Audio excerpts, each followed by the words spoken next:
kita yakinnya cepat. Cuman beliau tuh murid saya. Ini masih sekolah. Yang diajak ke taman itu? Bukan, itu lain. Itu lain, beda cerita. Beda cerita. Itu yang menyadarkan istri saya tuh. Oh gitu. Ya iyalah ngajaknya di taman. Oh iya, ngajaknya di taman ya.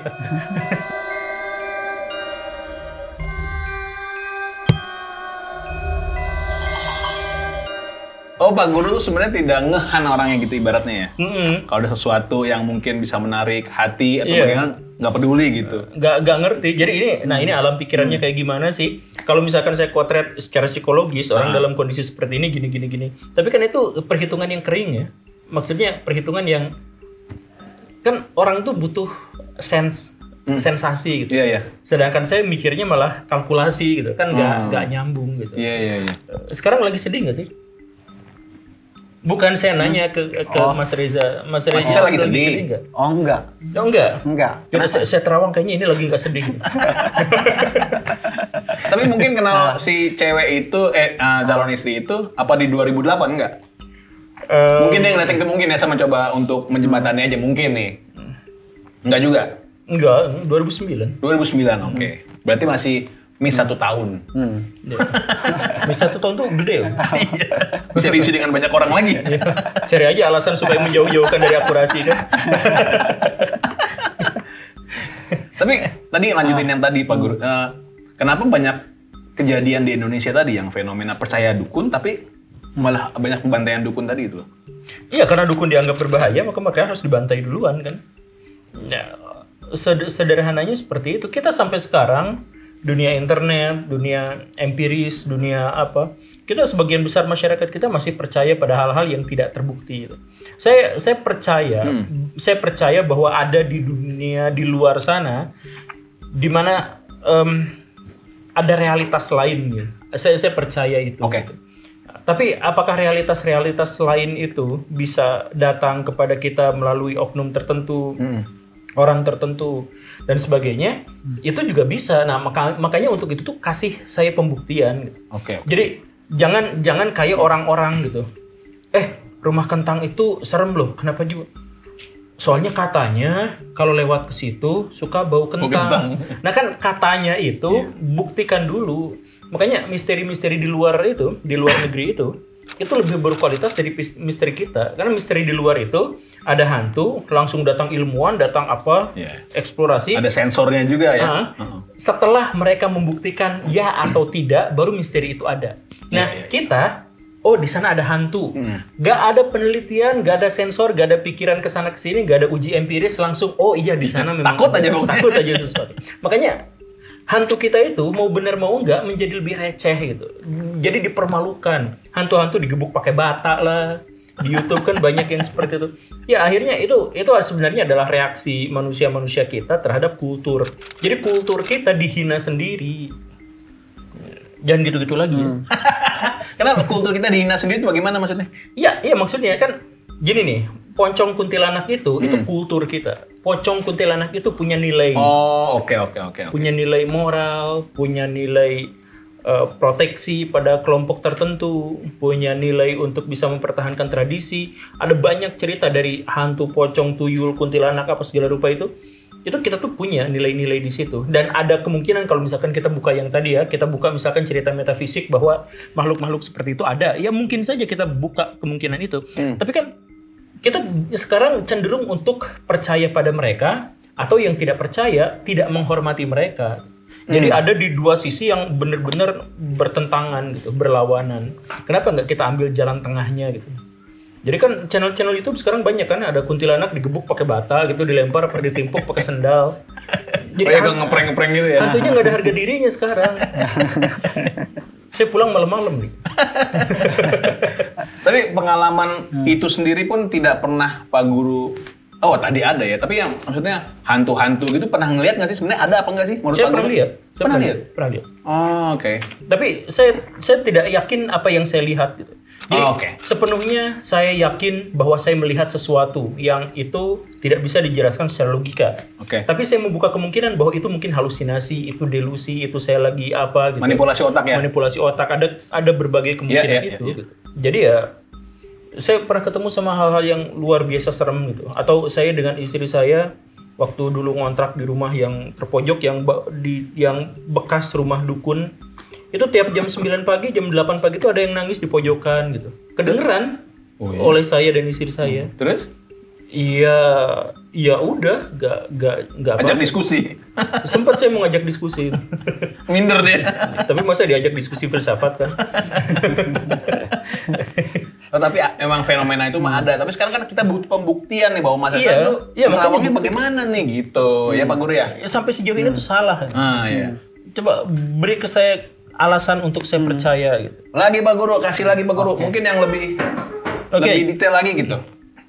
Apa yang membuat saya suka pada makanan kesukaan saya sekarang? Itu pertanyaan double. Apa yang membuat saya suka pada makanan kesukaan saya? Mungkin makanan kesukaannya dulu atau Iya, makanan kesukaan saya apa tuh? bisa gitu ya Mas Esa? Oh, itu terlalu detail ya? Nggak tahu deh. Bisa nggak? Coba. Ini Mas Esa nih kalau kita di fenomena yang masyarakat ngebakar dukun nih, di luar udah nungguin nih. Kalau salah mau dibakar. Tapi masyarakat Indonesia berarti sekejam itu berarti ya? Ada sebuah penelitian, bukan penelitian sebenarnya ditulis oleh orang Belanda tentang masyarakat Indonesia, yang dia bilang, saya tidak pernah menemukan masyarakat dengan kondisi seperti ini. Di dunia? Di dunia. Dia bilang ramah tamah luar biasa, tapi kalau marah, kejamnya lebih daripada orang paling kejam. Dia ceritanya itu adalah saat perang Indonesia lawan Belanda, betapa orang-orang yang sangat murah senyum, murah membantu, gampang di waktu tertentu, dia bisa mutilasi orang tanpa belas kasihan. Dan itu dia lihat. Di sini belum kelihatan nih. Oh, belum kelihatan.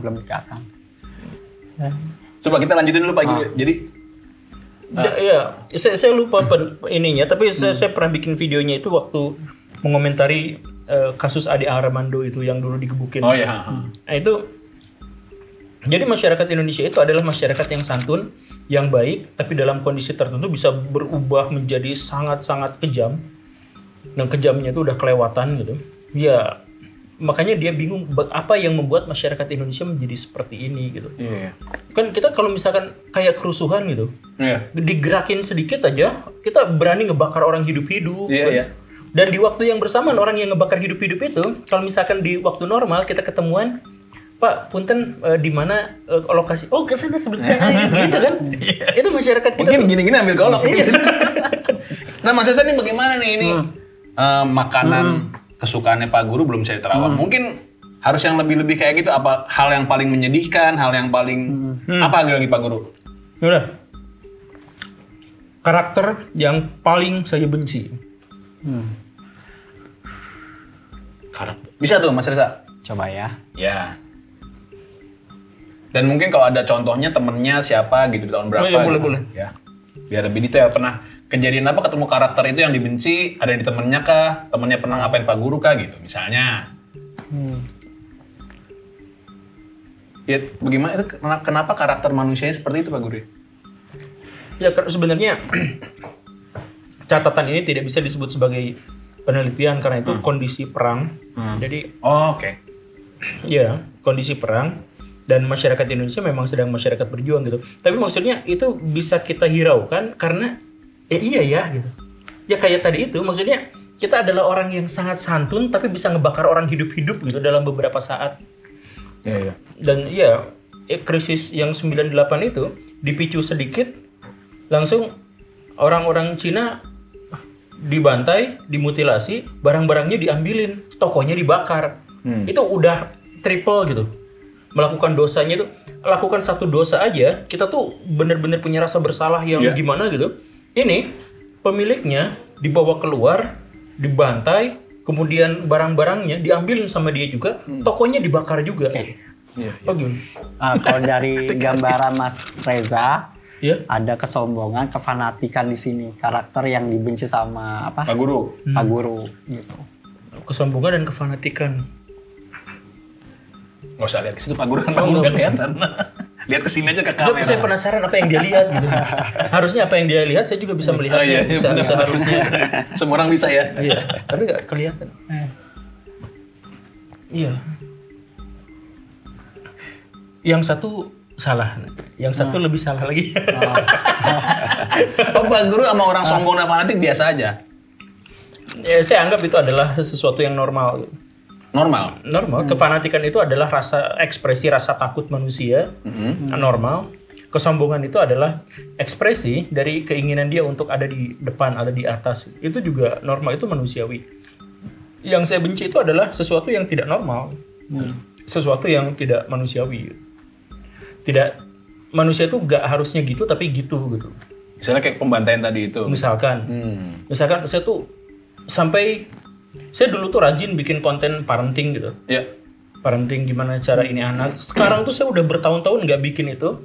Karena ketika saya searching, cari sumber, berita-beritanya itu kekerasan pada anak, apa segala rupa, saya langsung stop di situ, udah gak kuat.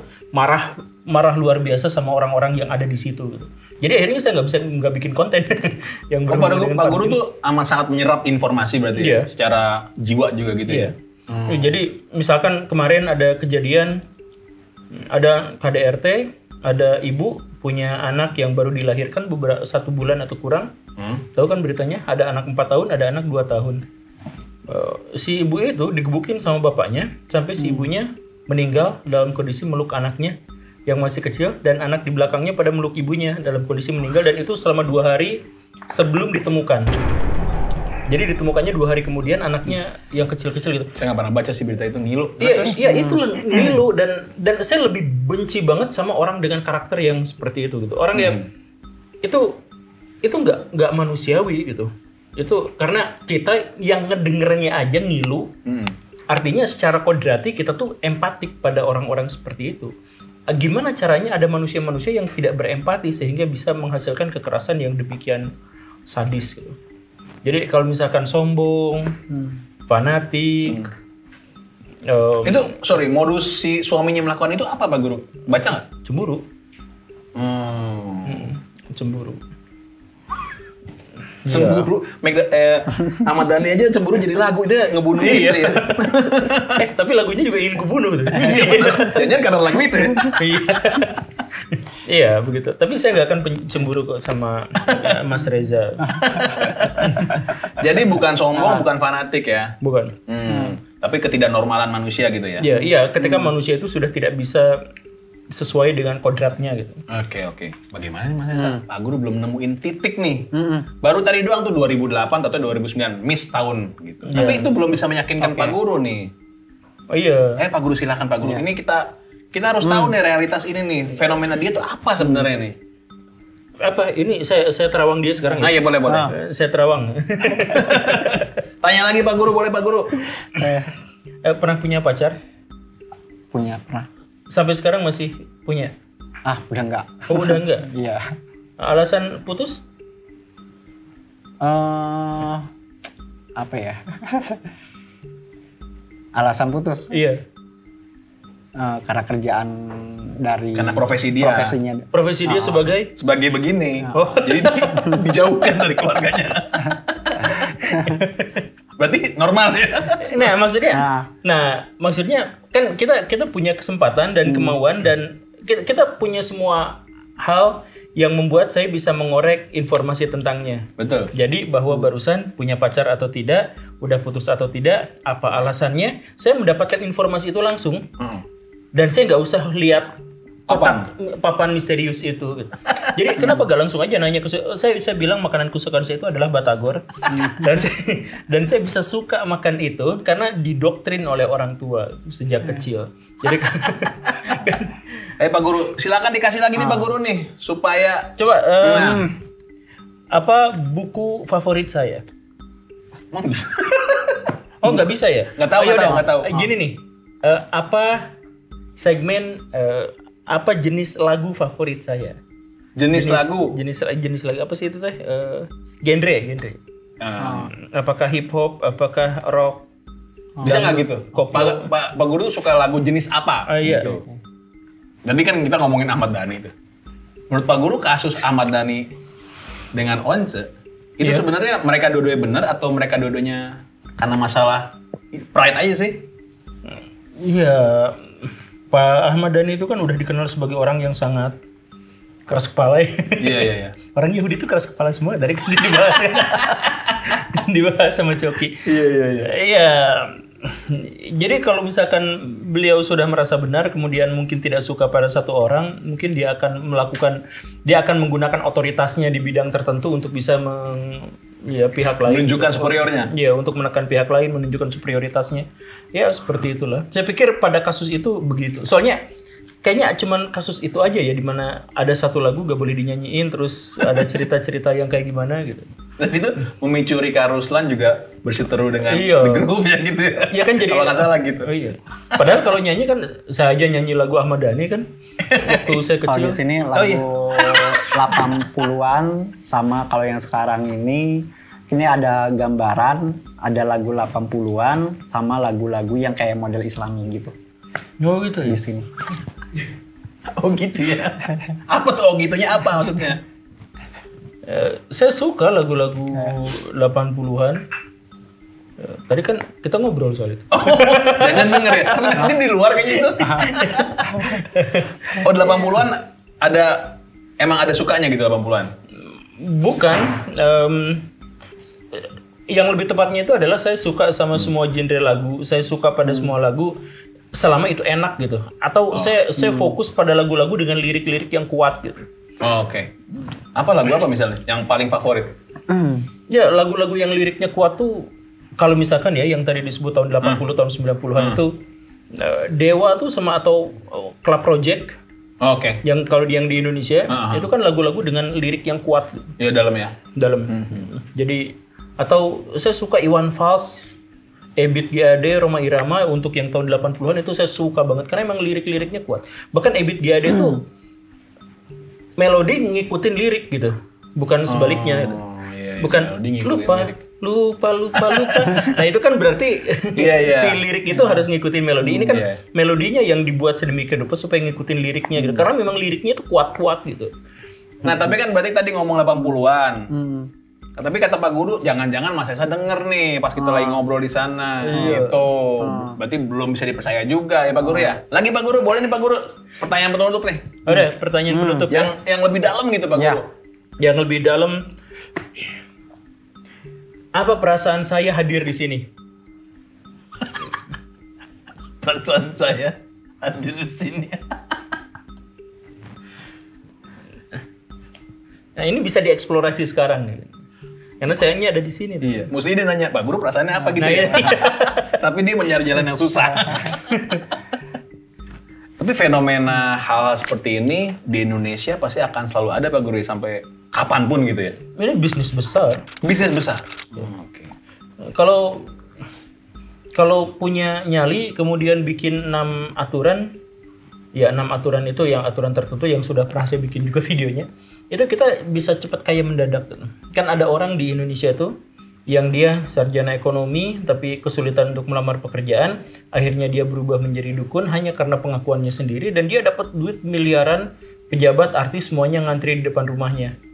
Karena ini gampang sebenarnya untuk memberikan. Jadi misalkan kalau saya meramal dan salah, maka orang tidak akan menjatuhkan reputasi saya. Tapi kalau secara kebetulan ramalan saya benar, maka dia akan ngomong ke orang-orang bahwa ramalan orang ini benar. Sama seperti Akang tadi itu, ketika bertemu dengan orang yang bisa memperbaiki kornea atau lensa mata seseorang, Akang akan langsung bilang ke siapa-siapa dan bilang, itu saya juga nggak tahu kenapa tapi dia bisa. Akang langsung merekomendasikan ke semua orang. Betul. Tapi ketika ada orang yang gagal, ada orang sebelumnya misalkan datang ke sana dan mencoba untuk itu dan gagal, Akang tidak menjatuhkan reputasinya, biasa-biasa aja gitu. Nah jadi nothing tulus kalau misalkan kita masuk ke dunia seperti ini tuh, kita akan dipromosikan atau tidak sama sekali. Artinya kita tidak rugi, tapi kemungkinannya bisa diuntungkan. Untungnya gede tuh. Daripada jadi YouTuber. Dunia pengobatan memang lebih ini ya. Iya. Ya misalkan seperti itu. Iya. Ya udah ketemu. Perasaannya kalau Pak Guru kayak pertama pengen mencari pengalaman yang dalam. gitu, dan Ngangguk doang. mencari momen-momen yang baik Pas. buat Pak Guru gitu kalau di sini. Apaan Pak Guru ngangguk? Enggak. Jadi apa? Jawabannya apa mestinya? Jawabannya di sini, iya, saya baik-baik aja, biasa-biasa aja. Keingetan keluarga di rumah, terus, iya, yang saya pikirin di sini. Iya. Kemudian merasa nyaman dengan ada banyak makanan di sini. Oh itu kuncinya. Iya. Dan merasa terintimidasi dengan ada orang-orang yang di depan saya ada yang menatap dengan tatapan seperti itu. Emang belum biasa digini? Udah biasa? Enggak, udah biasa banget, udah biasa. Enggak, barusan mah bercanda gitu. Iya. Bercanda. Tapi ini kan hawa-hawa silumannya pekat ini di depan. Siluman industri ini. Besok gajian soalnya jadi semangat. Yang ini kayak tipat kai itu kan. Ini Sandi Sandoro ini. Oh iya bener. Dia suaranya juga persis seperti Sandi Sandoro dia. Tapi ikut Indonesian Idol ditolak. Ya, jangankan ikut Indonesian Idol, kalau misalkan kita ngelamar kerja aja kan harus good looking gitu kan. Untungnya di belakang kamera jadi nggak perlu. Ya udahlah. tapi saya di sini tuh dalam kondisi yang tidak, saya nggak lagi nyari momentum atau nggak lagi apa gitu. Nggak ada satu penjelasan yang kayaknya dekat dengan itu. Tapi ya nggak apa-apa lah. Namanya juga spekulasi gitu. Betul. Jadi Nggak marah kan? Enggak apa-apa. Buat dia malah tuh biasa. Sama yang lain lebih parah. Oh gitu ya. Pak Jarwo lebih parah nih. Saya nyesel gitu. Saya harus tingkatkan ini ya, tekanan saya. Emosi harus lebih gede lagi Pak Guru sama dia. Anda itu yang benar. Oh gitu ya. Agus buat thumbnail. Pak Guru boleh penutup nih. Fenomena seperti ini bagaimana di Indonesia dan efeknya bagaimana, dan akankah ada positifnya dan apakah lebih besar dari negatifnya atau bagaimana? Iya, ini adalah bagian dari kultur masyarakat kita, dan kultur itu muncul dari kebutuhan kolektif masyarakat. Kebutuhan kolektif masyarakat untuk hal mempertahankan diri dan mempertahankan eksistensinya. Jadi ada hantu, ada kuntilanak. Misalkan kuntilanak. Kuntilanak itu muncul gara-gara masyarakat ingin melindungi wanita. Jadi ketika wanita jalan sendirian malam-malam dari satu tempat ke tempat yang lain, dengan adanya mitos kuntilanak, dia akan lebih aman. Karena cowok-cowok yang ngelihatnya jangan-jangan bolong. Misalkan seperti itu. Jadi sebenarnya ada banyak nilai-nilai di balik dari cerita-cerita horor, cerita-cerita yang menakutkan itu. Terlepas benar salahnya, akurat atau tidaknya, valid atau tidaknya berita-berita itu, sekali lagi itu adalah bagian dari kultur yang harus kita hormati. Tetapi di sisi lain kita juga harus mampu mengadaptasikan kultur itu agar menjadi lebih relevan untuk kehidupan. Jangan sampai kultur-kultur itu kemudian dijadikan sekedar hiburan, kemudian hinaan, kemudian diabaikan dan hilang sama sekali. Bagaimanapun itu adalah wujud dari ekspresi nenek moyang kita untuk melestarikan atau untuk mempertahankan atau untuk melindungi satu pihak tertentu yang memang ingin dan layak untuk dilindungi. Jadi kalau ada saran buat Mas Reza, apa Pak Guru? Saran buat Mas Reza, bagaimanapun tingkatkan kemampuannya untuk bisa menerawang. Latih kemampuan batin dan spiritualnya untuk akhirnya bisa menentukan mana yang valid dan mana yang tidak. Tetapi kalau mau saya kasih saran yang lebih spesifik dan sederhana adalah ketika ada pertanyaan-pertanyaan spekulatif, mendingan langsung tanya ke orangnya. Bagus. Oke, terima kasih Pak Guru. Siap. Semoga sehat selalu. Iya. Ya, selamat jalan ke Bandung lagi. Makasih Mas Reza ya. Terima kasih, sampai ketemu lagi di Parno berikutnya. Dadah. Silakan dimakan, dihabiskan. Pegel kaki saya. Iya. Aduh. Dari tadi ini udah lurus-lurus kayak gini. Orangnya di tengah.